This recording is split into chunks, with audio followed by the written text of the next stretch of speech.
स्कंद, त्याचं नाव आहे विसर्ग. तिसऱ्या स्कंदाचं नाव होतं सर्ग, आता त्याचं पुढचं नाव आहे विसर्ग. हा चौथा सर्ग विसर्ग हे लक्षण घेऊन येतो.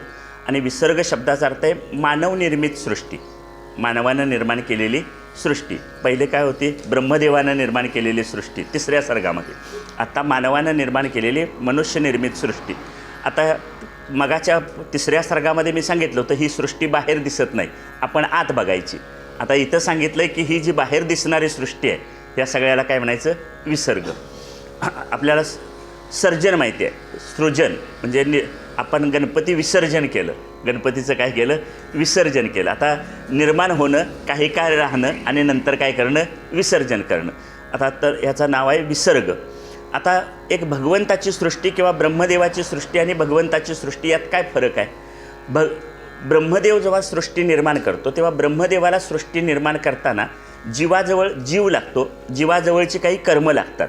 म्हणजे जीव आणि त्याने केलेली कर्म, जीव आणि त्यानं केलेली कर्म उपलब्ध असतील तर ब्रह्मदेव सृष्टी निर्माण करू शकतात. पण भगवंताला सृष्टी निर्माण करताना जीव किंवा त्याची कर्म किंवा इतर कुठल्याही पदार्थाची आवश्यकता लागत नाही. हा त्याच्यातला फरक आहे. आता खरं तर ब्रह्मदेवालाच कुणी निर्माण केलं? भगवंतानी. म्हणजे भगवंताच्या नाभिकमलातून कमळ निर्माण झालं आणि त्या कमळात ब्रह्मदेव आले. त्यांनी ब्रह्मदेवानी तप केलं. त्यानंतर तप केल्यानंतर भगवान नारायणाने आपली शक्ती आणि क्षमता त्यांना प्रदान केली आणि त्यानंतर ब्रह्मदेवानं सृष्टी निर्माण केली. आता हे जे आहे माया ज्याला आपण म्हणतो, ज्या मायेनं आपण सगळेजण मोहित झालेलो आहोत, ही माया भगवंताच्या चरणाशी आहे. ब्रह्मदेवानी काय केलं? या मायेचा उपयोग करूनच या सगळ्या सृष्टीची निर्मिती केली. आता हा जो चौथा स्कंद आहे त्या चौथ्या स्कंदात विसर्ग सांगितला आहे. आणि विसर्गाचे दोन प्रकार आहेत, एक तत्वप्रधान विसर्ग आणि दुसरा नामरूप प्रधान विसर्ग. आता आपण ते जरा शास्त्रीय भाषा आहे ती बाजूला ठेवूया. त्याच्या चौथ्या स्कंदाची वर्गवारी असे. वर्गवारी म्हटलं की लक्षात ठेवा, एका शाळेत 150 मुलं आहेत. एका शाळेत किती मुलं आहेत? 150 मुलं आहेत. पण मी त्याची वर्गवारी केली. पहिलीत 22 आहेत, दुसरीत 13 आहेत, चौथीत 15 आहेत, अशी त्यांची बेरीज किती झाली? 150.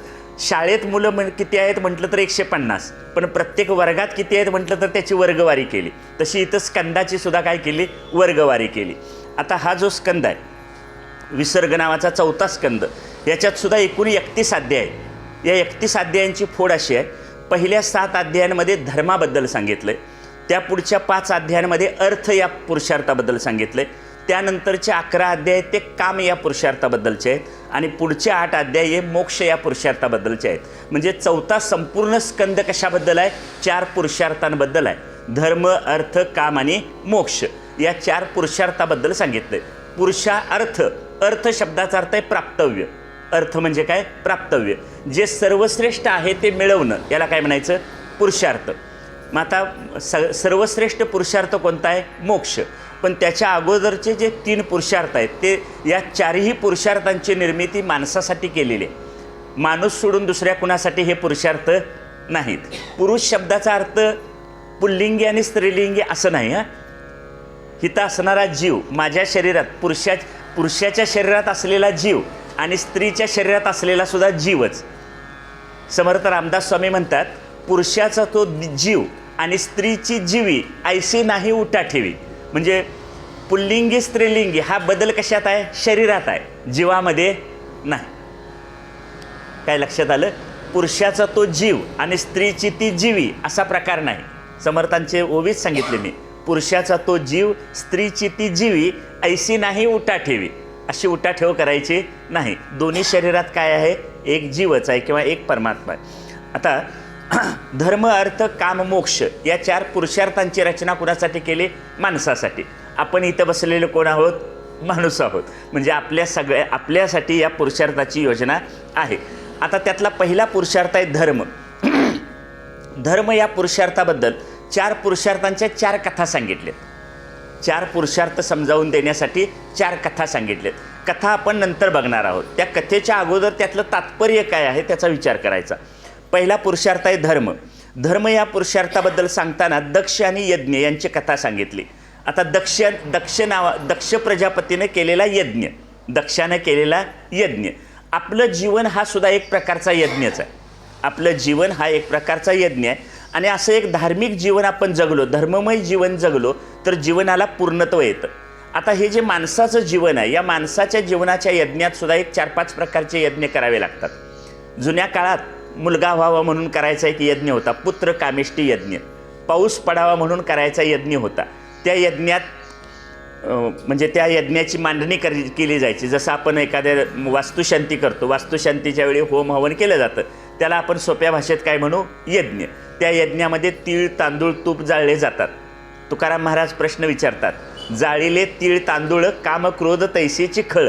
अंत यज्ञ केल्यास आणि यज्ञात तीळ तांदूळ तूप जाळलेस, पण तुझ्या अंतकरणातले काम क्रोध लोभ सगळे तसेच राहिले. या यज्ञाचा काय उपयोग? या देशातल्या 40% लोकांना एका वेळेचं अन्न खायला मिळत नाही. म्हणून या पुन्हा आपल्याला ते मोफत धान्य वाटायला चालू आहे ना, ते मोफत धान्य, ते अन्न सुरक्षा कायदा नावाचा एक कायदा आहे, अन्न सुरक्षा कायदा. त्या अन्न सुरक्षा कायद्याचा कायदा असा सांगतो की या देशात जन्माला आलेल्या प्रत्येक मुखाला घासभर अन्न खायला मिळालं पाहिजे, म्हणजे प्रत्येक माणसाला अन्न मिळालंच पाहिजे. त्या अन्न सुरक्षा कायद्याअंतर्गत तुम्हाला गोरगरिबांना ते काय केलं जातं, धान्य कमी पैशात, काहींना मोफत असं धान्य वाटप केलं जातं. हे त्या कायद्यानं सांगितलं, कारण भूकबळी होता कामा नये. शाळांमध्ये सुद्धा दुपारच्या वेळी जे जेवण देतात ते कुठंतरी ठाण्यात एक भूकबळी झाला, म्हणून सर्वोच्च न्यायालयानं आदेश दिला की सर्व शाळातल्या मुलांना दुपारचं काय करा, अन्न द्या. म्हणजे सगळ्यांना अन्न मिळण्याची सोय कुणी केली, कायद्यानं केली. पण त्याच्या अगोदर कुणी केलेली आहे, भगवंतानं केलेली आहे. मगाशी मी समारोप करताना एक श्लोक सांगितला, अन्नात भवती भूतानी पर्जन्यात अन्न संभवा, यज्ञात भवती पर्जन्य यज्ञ कर्म समद्भवा. यज्ञ असा शब्द तिथं सुद्धा आला. अन्नातून सर्व जीव निर्माण होतात. अन्न पावसातून निर्माण होतं. पाऊस यज्ञातून पडतो. कोणत्या यज्ञातून? तीळ तांदूळ तूप जाळण्याच्या यज्ञातून नव्हे, तर सत्कर्मांच्या यज्ञातून. मग आता आपलं जीवन हे सुद्धा काय आहे, एक प्रकारचा यज्ञ आहे. मग माणसानं सुद्धा आपल्या जीवन यज्ञात अनेक प्रकारची सत्कर्म केली पाहिजेत. मग माणूस म्हणून मी कोणते यज्ञ केले पाहिजेत? त्यातला पहिला यज्ञ आहे भूतयज्ञ.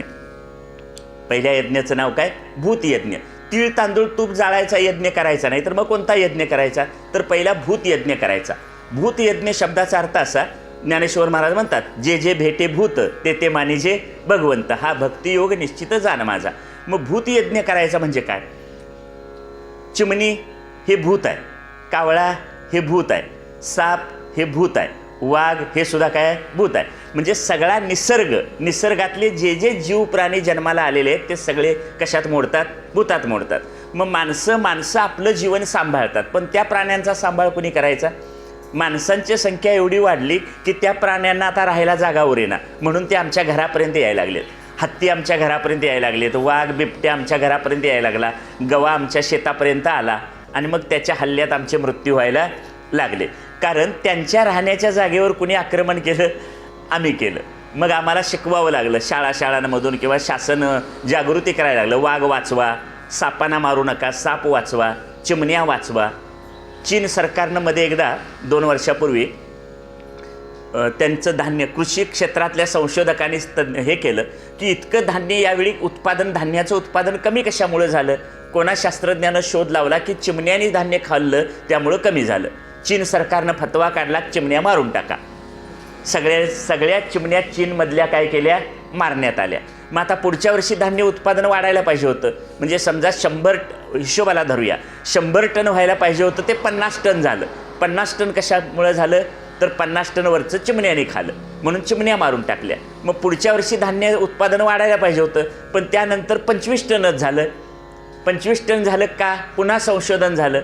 मग पुन्हा संशोधन केल्यावर कळलं की चिमण्या धान्य खात होत्या ते बरं होतं, कारण चिमण्या धान्य खात असताना त्याच्यावरची कीड खाऊन टाकत होत्या. आता यावेळी चिमण्या मारल्यामुळं 75% धान्य किडीनंच खाल्लं, म्हणून उत्पादन किती झालं? 25%वर आलं. मग पुन्हा चिमण्या वाचवा. मग आता आपण आपल्या देशानं सुद्धा ते स्वीकारलं. काय वाचवायचे? चिमण्या वाचवा. मग चिमण्यांच्यासाठी पाणी ठेवा, चिमण्यांच्यासाठी घरटी करा. बरोबर, ह्या चिमण्या वाचवल्या. खरं तर आपल्या हातात सगळ्यांच्या खिशात जे मोबाईल आहे, त्या मोबाईल टॉवरमुळं आपल्याकडे जे मोबाईल टॉवर उभा केले त्यामुळं चिमण्यांची आणि कावळ्यांची संख्या कमी झाली. आपला चिमणीशी काही संबंध येत नाही, पण कावळा आम्हाला लागतो. बरोबर, नाही आला तर गेलेला बहुतेक रागात गेलाय म्हणतात, पण तो काय रागात वगैरे गेला नसतो. कावळ्यांची संख्याच कमी आहे तर कावळा येणार कुठला? बरोबर. भविष्यात कधीतरी असं होईल, हां, पिंजऱ्यात पोपट असतो तसा कावळा घेऊन कोणतरी माणूस येईल, मला एवढे पैसे द्या, कावळा नैवेद्य घेऊ दे. म्हणून कावळे आणि चिमणी या पक्षी सांभाळले पाहिजेत. या पक्ष्यांचा सांभाळ करणं, त्यांना घासभर अन्न देणं, हा काय आहे? भूतयज्ञ आहे. सापांना न मारणं, सापांचा सांभाळ करणं. कारण उंदीर आपले काय करतात? धान्य तयार झालेलं धान्य खातात. मग उंदरांना मारायचं असेल तर शेतात कोण असायला पाहिजे? साप असायला पाहिजे. पण आपण दिसला की काय करतो? मारतो. वाघ वाचवा, हे सगळे प्राण्यांना वाचवा. हे जरी माणसाला नाश करत असले माणसाचा, तरीसुद्धा त्यांची निसर्गात काय आहे? गरज आहे. निसर्गात हे सगळे प्राणी असले पाहिजेत. कारण आमच्या शेतातलं किडे असतात ते बेडूक खातात, बेडकाला साप खातात, सापाला गरुडासारखा प्राणी खातो. जीवो जीवस्य जीवनम, एक जीव दुसऱ्या जीवावर काय आहे? अवलंबून आहे. त्यामुळं ही भूतसृष्टीतले सापांना सांभाळलं पाहिजे, वाघांना सांभाळलं पाहिजे. आणि त्यांना मारण्याच्या ज्या आपल्या प्रवृत्ती आहेत, आम्ही मोठी माणसं सापाला मारतो, वाघाला मारतो, गव्याला मारतो. लहान मूल एखाद्या घरात बघा, डोंगळा दिसलं तर त्याला पण मारतं. आता ही जी मारण्याची प्रवृत्ती आहे ती कमी झाली पाहिजे. डोंगळा हा घरातला डोंगळा किंवा मुंग्या हे सुद्धा भूत आहे. आमच्या घरात सुद्धा मुंग्या मारायचा कार्यक्रम असतो, मी त्यात सहभागी होत नाही. औषधं आणून ठेवल्यात, दिसली मुंगी की लगेच मारलंच औषध. आता त्यांनी काय केलं आहे तुम्हाला? नाही, मग अंथरुणात शिरल्या, कपड्यात शिरल्या म्हणजे कळेल. पण आपण जर नीट व्यवस्थित स्वच्छता ठेवली तर ते आपल्या कपड्यापर्यंत, अंथरुणापर्यंत येणार नाहीत. स्वच्छता ठेवायची नाही, पण करायचं काय? मात्र ते औषधं तयार झालेत, मुंग्या दिसल्या, डोंगळे दिसले की काय करायचे? मारायचे. आम्ही औषधं मारतो, लहान मुलं हातानं मारतात. कुत्रं दिसलं, सहज जाता जाता पोरं दगड घेतात आणि उगीच मारतात. ही जी मारण्याची प्रवृत्ती आहे, म्हणजे दोघा चौघांनी भूतयज्ञ करायचा नाही, तर सगळ्या समाजानं भूतयज्ञ करणं गरजेचं आहे. भूतयज्ञानंतर दुसरा यज्ञ आहे मातृपितृयज्ञ. मातृपितृयज्ञाचं उत्तम उदाहरण म्हणजे पुंडलिक आहे. आपण सगळेजण पंढरपूरला जातो. पंढरपूरला कुणासाठी जातो? पुंडलिकासाठी जातो. पुंडलिकानं असं काय केलं? आईवडिलांची सेवा करण्याचं कर्तव्य कर्म केलं. आईवडिलांची सेवा करता करता माझी भक्ती करणारा असा माझा भक्त कोण आहे, मला त्याला भेटलं पाहिजे असं पांडुरंगाला वाटलं. म्हणून पांडुरंग पुंडलिकाच्या दारात आले. देव आलेत म्हणून लगेच आईवडिलांना सोडून पुंडलिक बाहेर धावले नाहीत. उलट त्यांनी आईवडिलांची सेवा करण्यातून वेळ नसल्याची खूण म्हणून वीट भिरकावली. ऐसा कैसा रे तो धीट, मागे भिरकाविली वीट. त्या विटेवर पांडुरंग उभा राहिले. किती वेळ? युगे 28 विटेवरी उभा. युगे 28 म्हणजे लगेच 25, 26, 27, 28 असं मोजायचं नाही. अनंत काळापासून देव तिथं उभा राहिले. मग एवढा काळ देव उभा राहिले, हे सामर्थ्य पुंडलिकाकडे कशातून आलं? आईवडिलांची सेवा करण्यातून आलं. एवढा वेळ देवाला उभा केल्याबद्दल तुकाराम महाराज पुंडलिकाला खडसावून विचारतात, का रे पुंड्या मातलासी उभे केले विठ्ठलासी? पुंडलिका तू एवढा मातलास कशान? एवढा ताट कशानं झालास? साक्षात देवाला उभा करून ठेवलंस. साक्षात देवाला उभा करून ठेवण्याचं सामर्थ्य पुंडलिकाकडे कशातून आलं? आईवडिलांची सेवा करण्याचं कर्तव्य कर्म करण्यातून आलं. ही पुंडलिकाची काय होती? ताकद होती, ही क्षमता होती. म्हणजे आईवडिलांची सेवा करण्यापुढं देवाला सुद्धा विचारलं नाही. खरं तर पुंडलिक हा पहिली सुरुवात आहे संतांची, बरोबर. त्यानंतर ज्ञानेश्वर तुकाराम महाराज आले नंतरच्या कालखंडामध्ये. त्यामुळं पुंडलिकानं ज्ञानेश्वरी वाचली नाही, पुंडलिकानं तुकाराम महाराजांचे अभंग म्हटले नाहीत, पुंडलिकानं माळ घातली नाही, पुंडलिकानं हरिपाठ म्हटला नाही, तरीसुद्धा देवदारात. आणि आम्ही सगळं ह्यातलं करतो. काय काय? माळ घालतो, पंढरपूरला जातो, ज्ञानेश्वरी वाचतो, गादा भजन म्हणतो, हरिपाठ म्हणतो, तरीसुद्धा देव ढुंकून आमच्याकडे बघत नाही. का? तर पुंडलिकानं केलेला मातृपुत्र यज्ञ आपण करत नाही. जर आपण पांडुरंगाचे भक्त असू, विठ्ठलाचे भक्त असू, तर विठ्ठलाची उपासना म्हणून काय करायला पाहिजे? आईवडिलांची सेवा करण्याचं कर्तव्य कर्म करायला पाहिजे. पुंडलिकानं जे केलं ते सोडून आम्ही सगळं करतो. आणि आम्ही जे करतोय ते पुंडलिकाने त्यातलं काही केलं नाही. म्हणजे आम्ही जे सगळं करतोय त्या एकादशीसुद्धा धरली नाही, हरिपाठ म्हटला नाही, एकादशी धरली नाही, काही केलं नाही, तरीसुद्धा देवदारात. आणि आम्ही सगळं करतो आम्हाला संप्रदायानं सांगितलेलं, पण आमच्याकडे देव बघत नाही. कारण विठ्ठलाला भेटायचं असेल, विठ्ठलाचं दर्शन व्हायचं असेल तर आईवडिलांची सेवा करणं, मातृपितृयज्ञ करणं हा त्यातला प्राधान्याचा भाग. बरोबर. हे कुठला झाला? मातृपितृयज्ञ. तिसरा आहे भूतयज्ञ झाला, मातृपितृयज्ञ झाला, मनुष्ययज्ञ. मनुष्ययज्ञाचं स्वरूप काय? माणसानं माणसाशी माणसासारखं वागावं, एवढी सोपी त्याची व्याख्या आहे. माणसानं माणसाशी माणसासारखं वागावं म्हणजे एखाद्याचा अपमान करू नये, एका माणसानं दुसऱ्या माणसाला हिडीस पिडीस करू नये, त्याची निंदा करू नये, त्याचा द्वेष तिरस्कार करू नये. यालाच म्हणायचं मनुष्ययज्ञ. बरोबर. एखाद्याने माझ्यावर अन्याय केला, अन्याय अत्याचार केला, मी तो सहन करावा का? बिलकुल करू नये. त्या अन्यायाचा प्रतिकार केला पाहिजे, पण प्रतिकार करताना तारतम्य आणि बॅलन्स काय केला पाहिजे? सांभाळला पाहिजे. त्यानं अरेला कार्य केलं, त्यानं एक दगड मारला म्हणून मी 2 दगड मारले, तर या संघर्षातून प्रश्न सुटणार नाही. आजच कुठंतरी बातमी वाचली, तंटामुक्त अध्यक्ष समितीचा अध्यक्ष निवडतानाच तंटा सुरू झाला. ज्ञानेश्वर महाराजांनी यावर छान ओवी, मला ओवीच आठवली पटकन. आहा कटकटा हे ओखटे, ये मृत्यू लोकीचे उपराटे, येत अर्जुना जरी अवचटे जन्मलाशी तू. तिथं सगळं मृत्यू लोकात उपराटच आहे. तंटामुक्त करायला समिती नेमतानाच काय झालं? तंटा झाला. म्हणजे भांडणं सोडवायला नेमणाऱ्यांचीच भांडणं सुरू झाली. हे मृत्यू लोकीचे उपराटे, अशा गोष्टी आहेत. म्हणून एखाद्यानं अन्याय केला तर तो अन्याय तारतम्यानं आपण तिथं बॅलन्स सांभाळून त्याला काय करता आला पाहिजे? प्रतिकार करता आला पाहिजे. समजा मी म्हणतो की मी फार चांगला वागतोय पण दुसरा चांगला वागत नाही. माझं म्हणणं आहे मी चांगला वागतो पण हे माझ्याशी चांगलं वागत नाहीत. साधना करून ब्रह्माचा अनुभव, साधना करून भगवंताचा अनुभव कुणाला घ्यायचा आहे? त्यांना का मला? कुणाला घ्यायचा आहे? मला घ्यायचा आहे. मग मला जर साधना करून, मला अभ्यास करून जर भगवंताचा अनुभव घ्यायचा असेल, परमात्म्याचा अनुभव घ्यायचा असेल, तर त्यांनी दिलेला त्रास किंवा ते माझ्याशी नीट वागत नाहीत, ही त्याला दिलेली किंमत आहे माझ्या कामाला. काय वाक्य म्हटलं कळलं? हे माझं जे ध्येय आहे, माझं ध्येय पूर्ण करताना त्यांच्याकडून मला झालेला त्रास, हे माझ्या ध्येयप्राप्तीसाठी मी त्यासाठी मोजलेली काय आहे? ती किंमत आहे. त्यामुळं त्यांच्याशीच मी जर संघर्ष करत राहिलो तर मी माझ्या ध्येयाकडे पोचणार नाही. बरोबर आहे ना? आणि अशी प्रतिकूलता, अशा अडचणी आपल्या मानवी जीवनात येत राहतात सरत. त्याला आपण किती महत्त्व द्यायचं हे आपण काय केलं पाहिजे? सांभाळलं पाहिजे. थोडक्यात काय, आपण आपल्याकडून दुसऱ्या कोणाचा अपमान करायचा नाही, आपल्याकडून कोणाला वाईट बोलायचं नाही. सभ्य भाषा, सभ्य वर्तन. परवा एक मिटिंग झाली आमच्याकडं, एका प्राध्यापकाने हा उपक्रम हातात घेतला आहे. जे मोठे मोठे राजकारणी लोक आता एकमेकाच्या विरुद्ध वाईट साईड खालच्या पातळीवर, म्हणजे गावातल्या गल्लीतल्या पोरांनी बोलू नये याच्या पलीकडची भाषा जे नेते वापरायला लागलेत, तेव्हा त्या नेत्यांना आणि सगळ्या समाजाला सांगावं की बाबा आपल्या तोंडात एक सभ्य भाषा आणि आपलं वर्तन सभ्य माणसासारखं असलं पाहिजे. यासाठी आता उपक्रम हातात घेऊन गावोगावी, शाळांमध्ये जाऊन हे सांगायचं आहे. समर्थ रामदास स्वामी म्हणतात, जगी आहे जगमित्र, जिभेपाशी आहे सूत्र. आपल्या जिभेजवळ सूत्र आहे. जीभ चांगली वापरली तर सगळ्या जगाशी मैत्री करता येते, आणि जीभ चुकीची वापरली तर सगळ्या जगाशी काय होतं? शत्रुत्व होतं. कशी जीभ वापरायची हे कोणी ठरवायचं? आपण ठरवायचं. खरं तर रामायण आणि महाभारत ही 2 महाकाव्यसुद्धा जीभ चुकीची वापरल्यामुळे झालेत. रामायणात रावणाने सीतेला पळवून नेलं, ते 6-7 महिन्याने तिला सोडवून आणलं. कुणीतरी गावातला म्हणाला ती 6 महिने तिकडं राहिली, मग पवित्र कशी राहिली असेल? एवढं एक वाक्य सोडून दिल्याबरोबर पुढचं सगळं रामायण घडलं. आणि महाभारतात सुद्धा असा एक प्रसंग आहे. मग पांडवांनी एक मय सभा स्थापन केली. मय सभा म्हणजे मायावी नगरी. जिथं पाणी आहे तिथं काच दिसेल, जिथं काच आहे तिथं पाणी दिसेल, किंवा जिथून रस्ता आहे तिथं खड्डा दिसेल, जिथं खड्डा आहे तिथं रस्ता दिसेल. मायावी नगरी म्हणजे जादूसारखी. आता ही मायावी नगरी पाहायला दुर्योधन दुःशासन आले.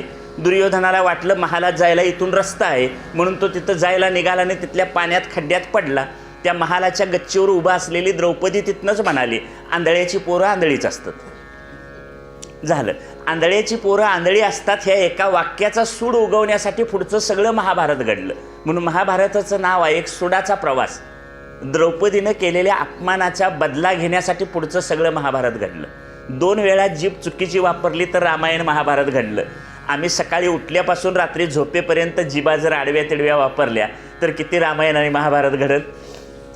आणि मग आमच्यासारख्या महाराजांच्याकडे लोक येतात, महाराज सगळं घरात चांगलं आहे, खरं घरात काही शांतता नाही. तुमच्या घरात शांतता निर्माण करण्याचं काम ह्या जगातल्या कुठल्याही महाराजाकडे नाही.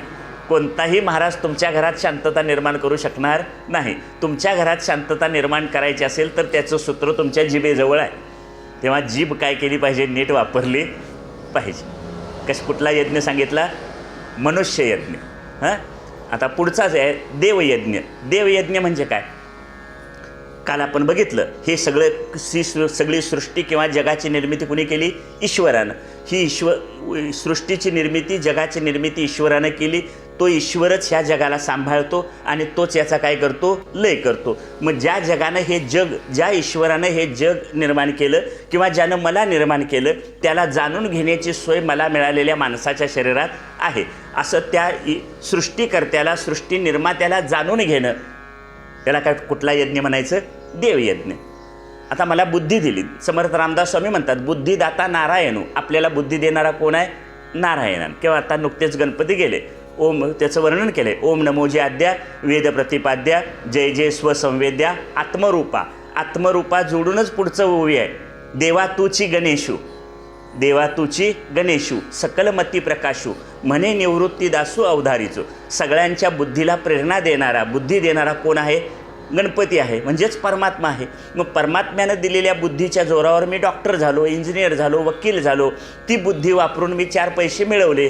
मग त्या 4 पैशातले 2 पैसे मला भगवंताच्या कामासाठी द्यायला पाहिजेत का नको, दिले पाहिजेत, ज्यानं मला दिलं.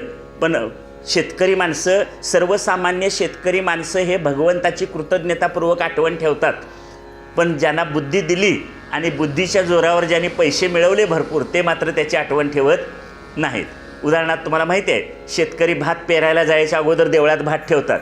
पहिलं भात आला की पहिला भात आल्याबरोबर पहिल्या भाताचा नैवेद्य तांदळाचा कुणाला दाखवला जातो, देवाला दाखवला जातो. आता दसऱ्यात ऊस तयार होऊन येतात, ऊस आले की पहिले 5 ऊस कुठं ठेवले जातात, देवळात ठेवले जातात. ही देवानं आपल्याला, भगवंतानं जे दिलं त्याच्याबद्दलची कृतज्ञता आहे. ही भगवंतानं मला जे दिलं त्याबद्दल व्यक्त केलेली ही काय आहे, कृतज्ञता आहे. त्याच्या उपकाराची जाणीव ठेवून भगवंताला आपण हे वस्तू देतो. पूर्वीचा काळ होता, आता मला माहीत नाही, आपण दूध आता विकतच पिशवीतनं घेतो. म्हैस व्याली तरी पहिली अभिषेक कुणाला घातला जायचा, 12 दिवसानंतर देवाला अभिषेक घातला जायचा आणि मग त्या दुधाचं वाटप किंवा विक्री केली जायची. पण आता पहिल्या दिवसापासूनच ते सगळं चालू असतं. म्हणजे ही कृतज्ञता आहे. ही काय केली, ह्या जुन्या काळात जुन्या सर्वसामान्य माणसानं ही संस्कृती आणि परंपरा जपलेली होती. पण आता मी शिकलो, डॉक्टर झालो, इंजिनियर झालो, वकील झालो, मला जे 4 पैसे मिळतात त्या 4 पैशातले हे 4 पैसे कुणामुळे मिळाले, बुद्धीमुळे मिळाले. बुद्धीचा दाता कोण आहे, भगवंत आहे. मग भगवंताच्या कार्यासाठी मी त्यातले पैसे काय केले पाहिजेत, दिले पाहिजेत, भगवंताला दिले पाहिजेत. एखाद्या आडल्या नडल्याला पैशाची मदत केली पाहिजे, एखाद्या सार्वजनिक कामाला दान दिलं पाहिजे. अशा प्रकारे भगवंताच्या कार्यासाठी काही रक्कम देणं म्हणजे त्याच्याबद्दलची काय करणं, कृतज्ञता व्यक्त करणं, ह्याला देवयज्ञ म्हणतात. हा देवयज्ञ. आणि हे पहिले 4 सांगितलेले देवयज्ञ झाले. परत आठवण करतो, भूतयज्ञ, मनुष्ययज्ञ, मातृपितृयज्ञ आणि देवयज्ञ. हे 4 जमले की 5वा ब्रह्मयज्ञ आहे.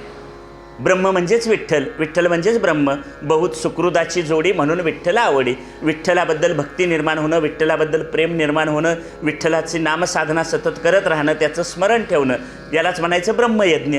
ब्रह्माची आठवण ठेवता येणार नाही, ब्रह्माची उपासना करता येत नाही, ब्रह्म अनुपास्य आहे. पण ब्रह्म म्हणजेच विठ्ठल. तुकाराम महाराज म्हणतात, ते हे परब्रह्म विटेवरी, किंवा आरतीत म्हटले, पुंडलिकाच्या भेटी परब्रह्म आले गा. पुंडलिकाला भेटायला ब्रह्म आलं.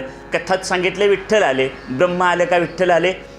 ब्रह्म म्हणजेच विठ्ठल, विठ्ठल म्हणजेच ब्रह्म. विठ्ठल हे त्याचं सगुण रूप आहे, ब्रह्म हे त्याचं निर्गुण रूप आहे. मग विठ्ठलाची उपासना म्हणजेच कुणाची उपासना आहे? ब्रह्माची उपासना. पहिले 4 जमले की हे 5वं चांगलं जमून जातं. मग त्याला कुठला यज्ञ म्हणायचं? ब्रह्मयज्ञ. मग आपल्याला मिळालेलं जे मानवी जीवन आहे, या मानवी जीवनाचं जर कल्याण व्हायचं असेल तर माणसाचं जीवन हा सुद्धा प्रकारचा एक यज्ञ आहे. आणि या यज्ञामध्ये आपण हे 4-5 प्रकारचे यज्ञ काय केले पाहिजेत? केले पाहिजेत, सांभाळले पाहिजेत. पुढं आपला शब्द चालला होता धर्म. धर्माच्या संदर्भानं हा यज्ञ बघितला. आपलं जीवन हे दक्षाचा काय चालू होता? यज्ञ सुरू होता. त्यामुळे यज्ञ शब्द बघितला. आता पुढचा एक धर्म आहे. आपण धर्म कशाला म्हणतो? धर्म कशावरून ओळखतो? धर्म ओळखताना आपल्या डोक्यात काय कल्पना आहेत बघा. ह्यांच्या हातात एक काठी आहे, त्याला भगव्या रंगाचं कापड आहे. त्यांच्या हातात एक काठी आहे, त्याला हिरव्या रंगाचं कापड आहे. त्यांच्या हातात एक काठी आहे, त्याला पांढऱ्या रंगाचं कापड आहे. त्यांच्या हातात एक काठी आहे, त्याला पिवळ्या रंगाचं कापड आहे. मला खरं सांगा, मी फक्त झेंड्याच्या कापडांचे रंग सांगितले. तुम्हाला धर्म कळला का नाही? कळला? भगव्या रंगाचं कापड म्हणजे कुठला धर्म कळला, हिरव्या रंगाचं कापड म्हणजे कुठला धर्म कळला. बरोबर? म्हणजे तुमच्या आमच्या डोक्यात आम्ही धर्म कशावरून ओळखतो? कापडाच्या रंगावरून. मग होतं काय, झेंड्याची कापडं फाटून जातात आणि हातात नुसत्या काट्या उरतात. हातातल्या काट्या आणि माणसांची डोकी यांची गाठभेट झाली की धर्मसुद्धा रक्तबंबाळ होऊन जातो. बरोबर? पृथ्वीच्या पाठीवर असा कोणताही धर्म माणसाचं रक्त सांडायला सांगत नाही. तरीसुद्धा या देशात देव आणि धर्माच्या नावाखाली अनेक वेळा रक्तपात घडला. म्हणजे थोडक्यात धर्म हा शब्द झेंड्याच्या कापडावरून ओळखण्यासारखा नाही, ओळखायचाच नाही. दुसरं, 200 धर्म आहेत पृथ्वीवर. आत्ता सध्या 200 धर्म आहेत. 200तले तुम्हाला आम्हाला माहीत असलेले 4च आहेत. म्हणजे मला तरी 4च माहिती आहेत. हिंदू, इस्लाम, बौद्ध, ख्रिश्चन, ईसाई असे 4-5 माहिती आहेत, बरोबर. आणि त्यांचे प्रत्येकाचे झेंडे वेगवेगळे आहेत. आपण म्हणतो की भगवद्गीता हा हिंदूंचा धर्मग्रंथ आहे, पण भगवद्गीतेच्या 700 श्लोकात कुठेही हिंदू असा शब्द आलेला नाही. त्यामुळं तो केवळ हिंदूंचा धर्मग्रंथ नाही. मग कुणाचा? पृथ्वीच्या पाठीवर जन्माला आलेल्या प्रत्येक माणसाचा आहे तो, बरोबर. जर फक्त हिंदूंचा असता तर हिंदू शब्द आला असता, म्हणून भगवद्गीतेच्या 700 श्लोकात कुठे हिंदू असा शब्द आलेला नाही. त्यामुळे तो केवळ हिंदूंचा धर्मग्रंथ नाही, तर पृथ्वीच्या पाठीवर जन्माला आलेल्या सगळ्यांचा आहे. प्रत्येकानं त्या ग्रंथाचा अभ्यास करावा आणि आपल्या जीवनात पडलेल्या प्रश्नांची उत्तरं त्यामधून काय करावीत? शोधावीत. आपल्या जीवनाला एक वळण द्यावं आणि जीवनाचं कृतार्थता करून घ्यावी, कल्याण करून घ्यावं. धर्म शब्दाचा एक तिसरा अर्थ आहे. वस्तूच्या किंवा व्यक्तीच्या न बदलणाऱ्या गुणाला धर्म म्हणतात. वस्तूच्या किंवा व्यक्तीच्या न बदलणाऱ्या गुणाला काय म्हणतात? धर्म म्हणतात. उदाहरणार्थ, खारटपणा हा मिठाचा धर्म आहे, गोडपणा हा साखरेचा धर्म आहे, थंडपणा हा बर्फाचा धर्म आहे, कडूपणा हा कारल्याचा धर्म आहे. म्हणजे त्यांचे एक विशिष्ट गुणधर्म आहेत. हे गुणधर्म त्या वस्तू सोडत नाहीत. मी ज्या वस्तूंची नावं सांगितली त्या सगळ्या वस्तू निर्जीव आहेत. मिठानं जर खारटपणा सोडला तर आपण त्याला मीठ म्हणू काय? साखरेनं गोडपणा सोडला तर त्याला आपण साखर म्हणू काय? पृथ्वीच्या पाठीवर कुठं थंड नसलेला बर्फ मिळतो काय? नाही. म्हणजे हे निर्जीव पदार्थ आपला गुणधर्म सोडत नाहीत. मग निर्जीव पदार्थ जर आपला गुणधर्म सोडत नसतील तर माझ्यासारख्या सजीव माणसाचा न बदलणारा गुण कुठला? माणसानं माणसाशी माणसासारखं वागावं, हा माझा न बदलणारा गुणधर्म. आणि धर्म शब्दातला गीतेमध्ये सांगितलेला अर्थ आहे धर्म म्हणजे कर्तव्य. तुम्ही ज्या घरात ज्या भूमिकेवर आहात तिथं तुमच्या वाट्याला आलेलं कर्तव्य पार पाडा. मी शाळेत असेल तर पोरांना आनंददायी पद्धतीने शिकवणं हा माझा काय आहे? धर्म आहे, हे माझं कर्तव्य आहे. मी डॉक्टर असेल तर समोर आलेल्या पेशंटच्या वेदना दुःख दूर करणं हे डॉक्टर म्हणून माझं काय आहे? कर्तव्य आहे. मी घरात मुलगा म्हणून राहत असेल तर आईवडिलांचा सांभाळ करणं हे मुलगा म्हणून माझं काय आहे? कर्तव्य आहे. माझी घरातली भूमिका नवऱ्याची पतीची असेल तर पत्नींचा आणि मुलांचा सांभाळ करणं हे माझं काय आहे? कर्तव्य आहे. माझी घरातली भूमिका पत्नीची असेल तर पती, त्यांचे नातेवाईक, मुलं यांचा सांभाळ करणं हे पत्नी म्हणून माझं काय आहे? कर्तव्य. त्याला म्हणायचं काय? धर्म. धर्म शब्दाचे हे 4 अर्थ तुम्हाला सांगितले. धर्म शब्दाचे आणखी असं धर्ममय जीवन जगलं की काय होतं? आपल्या अंतःकरण शुद्ध व्हायला मदत होते. अंतःकरण शुद्ध व्हायला मदत होते. भगवान श्रीकृष्ण सुद्धा म्हणतात, त्यांनी अवतार कशासाठी घेतला? यदा यदा हि धर्मस्य ग्लानिर्भवति भारत अभ्युत्थानम अधर्मस्य तदात्मानं सृजाम्यहम. धर्माची स्थापना करण्यासाठी आणि अधर्माचं जे अधर्म करणारे आहेत त्यांचा नाश करण्यासाठी.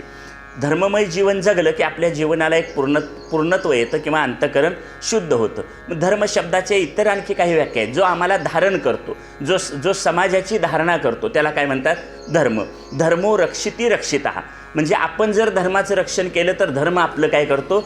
रक्षण करतो. दुसरी एक व्याख्या आहे, पुण्यवानांकडून जो धारण केला जातो त्यालाही धर्म म्हणतात. आता इथं पुण्यवान कोण? ज्ञानेश्वर तुकाराम. ज्ञानेश्वर तुकाराम महाराज यांच्याकडून जो धारण केला जातो त्यांनी जो सांगितला त्याला काय म्हणायचं? धर्म. म्हणून वारकरी संप्रदायाला एक दुसरं नाव आहे भागवत धर्म. त्याला काय म्हणायचं? भागवत धर्म. कारण आपण भागवत म्हणजे काय ते बघितलं. भागवत म्हणजे भगवंताचं स्वरूप, भागवत म्हणजे भक्ताचं स्वरूप आणि भागवत म्हणजे साधनेचं स्वरूप. भक्त, भगवंत आणि साधना या तिन्हींचा समावेश ज्याच्यात आहे त्याला भागवत म्हणायचं. हा भागवत आपल्याला होणाऱ्या दुःखावरून दुसऱ्याला होणारं दुःखसुद्धा काय करतो? जाणून घेतो. किंवा तुकोबांचा अभंग आहे, विष्णुमय जग वैष्णवांचा धर्म भेदाभेद भ्रम अमंगळ. विष्णुमय जग वैष्णवांचा धर्म. वैष्णव कुणाला म्हणायचं? गांधीजींचं एक आवडतं भजन आहे, वैष्णव जनतो तेने कहिये जो पीड पराई जाने रे. जो दुसऱ्याचं दुःख जाणतो त्याला काय म्हणायचं? वैष्णव. विष्णूचा भक्त त्याला वैष्णव म्हणायचं. मग सगळ्यांच्यात कोण आहे? जे जे भेटे भूत तेथे मानीचे भगवंत. ज्याला दुसऱ्याचं दुःख कळतं त्याला वैष्णव म्हणायचं. हे धर्माबद्दल झालं. पुढचा आहे अर्थ, पुढचा पुरुषार्थ अर्थ. या पुरुषार्थात ध्रुव बाळाची कथा येते. ध्रुवाला आपल्याला राज्यपदाची अपेक्षा होती. माणसानं धर्माचं पालन करायचं ते मोक्षासाठी, आणि माणसानं अर्थ, अर्थ म्हणजे धन, सोनं नाणं, बरोबर, जमीन जुमला सोनं, ज्याला आपण धन संपत्ती म्हणतो, त्याचा समावेश कशामध्ये होतो? अर्थामध्ये होतो. म्हणजे आपण पैसा मिळवतो, सोनं घेतो, जमीन घेतो, हा सगळा अर्थ आहे. किंवा एखाद्या पदावर बसतो, मुख्यमंत्री, आमदार, खासदार, ही काय आहेत? पदं आहेत. आता ध्रुव बाळाची गोष्टसुद्धा अशीच आहे. ध्रुव बाळाला ज्या ठिकाणाहून आपल्याला कुणी उठवणार नाही अशा प्रकारच्या पदाची काय पाहिजे होती? प्राप्ती पाहिजे होती. आणि त्यासाठी त्यानं भगवंताची भक्ती केली. पण भगवंताची भक्ती मनात निर्माण झाल्यानंतर जे मिळवायचं होतं, जे पद, जो अर्थ मिळवायचा होता, त्याचं विस्मरण झालं. पण तरीसुद्धा भगवंतानी मात्र त्याला आढळ पदाची प्राप्ती करून दिली. म्हणून धन मिळवायचं आहे, ते त्या धनाचा उपयोग जसा धर्माचा उपयोग मोक्षासाठी करायचा आहे, तसा अर्थाचा उपयोगसुद्धा कशासाठी करायचा? मोक्षासाठी. आता मी पैसा मिळवला, कसा मिळवावा? जोडून या धन उत्तम व्यवहारे, उदास विचारे वेच करी. किंवा ज्ञानेश्वर महाराज, तुकाराम महाराज एकमेकात सूर मिसळून सांगतात, देह निर्वाहापुरते अन्न आच्छादन, देह निर्वाहापुरते राहटवे हातापायते. आपल्या शरीराचा उदरनिर्वाह चालावा एवढं धन मिळवलंच पाहिजे, तेवढे हातपाय हलवले पाहिजेत, तेवढं धडपड केली पाहिजे. जुना काळ होता, अन्न वस्त्र निवारा या 3 गरजा होत्या. आता त्याच्यात आणखी 2 गरजा वाढल्या, आरोग्य आणि शिक्षण. या 5 गरजा भागतील एवढं धन जरूर मिळवलं पाहिजे. पण माझ्या नंतर येणाऱ्या 5 पिढ्यांची सोय करणं ही आपली जबाबदारी नाही. आणि हे धनसुद्धा कसं मिळवावं? तर उत्तम मार्गानं. समर्थ रामदास स्वामी म्हणतात, प्रपंची पाहिजे सुवर्ण. प्रपंचाला काय पाहिजे? सोनं पाहिजे, सगळ्यांना आवडतं. पण त्याने पुढं म्हटलं आहे परमार्थी पंचीकरण, ते तेवढं आम्हाला आवडत नाही. समर्थ रामदास स्वामींचाच हे आहे, श्लोक आहे, वचन आहे. ते म्हणतात, प्रपंची पाहिजे सुवर्ण, परमार्थी पंचीकरण. मग प्रपंचात सुवर्ण पाहिजे, समर्थ रामदास स्वामींनी सांगितले, मग ते तेवढं आवडतं, बरोबर आहे, संतांनी सांगितलं. पण परमार्थी पंचीकरण असं पुढं म्हटलं आहे, ते मात्र तेवढं आवडत नाही. म्हणून धन मिळवायचं, ते कशासाठी मिळवायचं? मोक्षासाठी त्याचा काय व्हावा? उपयोग व्हावा. म्हणजे माझा चरितार्थ चालवणं, माझा उदरनिर्वाह चालवणं हा जसा धर्म आहे, तसा तो चरितार्थ चालवण्यासाठी धर्म, अर्थ मिळवणं, पैसा मिळवणं हा सुद्धा काय आहे? धर्मच आहे. आता जे पैसे मिळाले त्या पैशातून काही दान करता येतं, झाडं लावता येतात, एखाद्या मंदिराची उभारणी करता येते. म्हणजे हा पैसासुद्धा धर्माच्या कार्यासाठी काय करता येतो? वापरता येतो. म्हणजे धन धर्माच्या कार्यासाठी, धनसुद्धा कशासाठी वापरायचं? अर्थसुद्धा धर्मासाठी वापरायचा, धर्म मोक्षासाठी वापरायचा. चारांचा एकमेकाशी संबंध आहे, धर्म, अर्थ, काम आणि मोक्ष. आता पुढं आहे काम. काम शब्दाचा अर्थ इच्छा. काम म्हणजे काय? इच्छा. आता इच्छा म्हणजे इच्छा काय? 5 प्रकारची इच्छा असते माणसाला. कुठली? शब्दकाम म्हणजे शब्दाची इच्छा, स्पर्शकाम स्पर्शाची इच्छा, रूपकाम रूपाची इच्छा, रसकाम रसाची इच्छा, गंधकाम गंधाची इच्छा. शब्द, स्पर्श, रूप, रस, गंध या 5 गोष्टींची इच्छा असते. शब्द म्हणजे लोकांनी माझी स्तुती करावी, लोकांनी मला चांगलं म्हणावं, त्यामुळं सुख मिळतं, म्हणून शब्दाची इच्छा. आम्ही जो संसार करतो, लग्न करायचं, 2 मुलांना जन्माला घालायचं, हा स्पर्श विषय आहे. शब्द, स्पर्श, रूप. आपण चांगलं दिसावं असं प्रत्येकाला वाटतं. माणसानं चांगलं दिसावं का चांगलं असावं? चांगलं असावं. चांगलं दिसायचं असलं तर खिशात 4 पैसे असावेत आणि जवळ भोगावतीसारखी बाजारपेठ असावी. अशी बाजारपेठ असली की चांगलं दिसण्याची सोय होते. पण चांगलं असण्याची सोय ज्ञानेश्वरीजवळ आहे, चांगलं असण्याची सोय गाथेजवळ आहे. संतांच्या साहित्याच्या सहवासात चांगलं असण्याची सोय होते आणि बाजारात चांगलं दिसण्याची सोय होते. रूप, रस, चांगलं खायला प्यायला मिळावं, सगळ्यांनाच आवडतं, कुणाला आवडत नाही? चांगलं खायला प्यायला मिळावं. रस हा विषय जिभेशी संबंधित आहे, बरोबर. मग चांगलं खायला प्यायला मिळावं. चांगलं खायला मिळालं तर मी कसं आहे? संसारात सुखात आहे. नाही चांगलं मिळालं तर मी कसं आहे? दुःखात आहे. शब्द, स्पर्श, रूप, रस, गंध, सुगंध आणि दुर्गंध. टी व्हीवर निम्म्या जाहिराती सुगंधाच्या आहेत, म्हणजे ते सेंट वगैरे काय काय.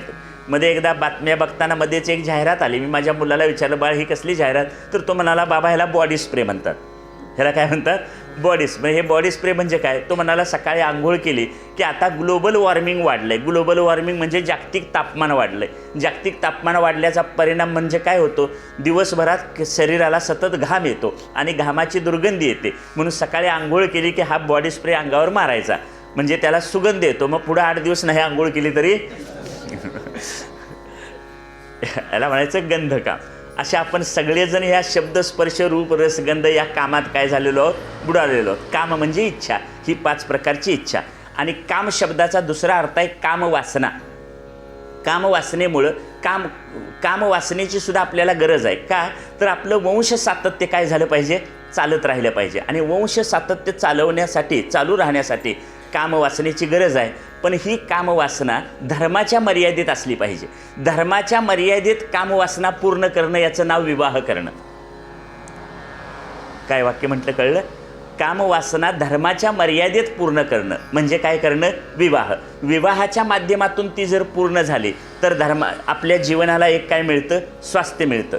जीवनाला स्वास्थ्य मिळतं, आपलं आरोग्य बिघडत नाही. अंतःकरण स्वच्छ आणि शुद्ध ठेवणं हा हेतू त्यात समोर असावा. कामवासना केवळ उपभोगणं, त्याचा उपभोग घेत राहणं सातत्यानं, हा त्याचा हेतू नाही. तर ती कामवासनासुद्धा धर्माच्या मर्यादेत असली पाहिजे.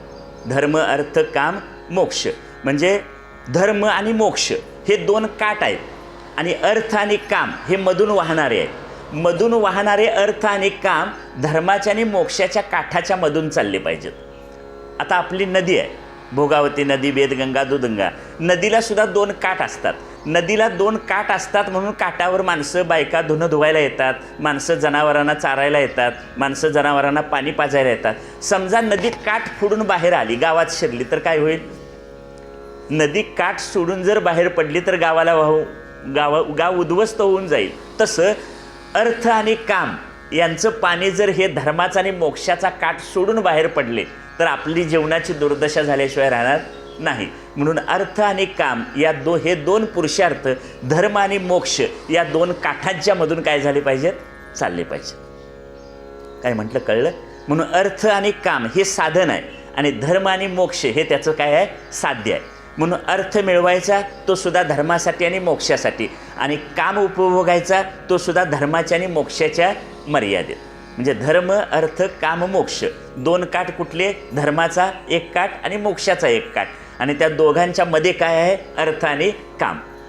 म्हणजे अर्थ आणि काम यांचा प्रवाह कुणाच्या मर्यादेत झाला पाहिजे, धर्माच्या, आणि दुसऱ्या बाजूला मोक्षाच्या. असा हा 4 एकमेकांशी संबंध आहे त्याचा. आता या स्कंदामध्ये धर्माला अनुकूल असलेला काम याच्यासाठी एका पृथ्वीराजाचं चरित्र सांगितलं आहे.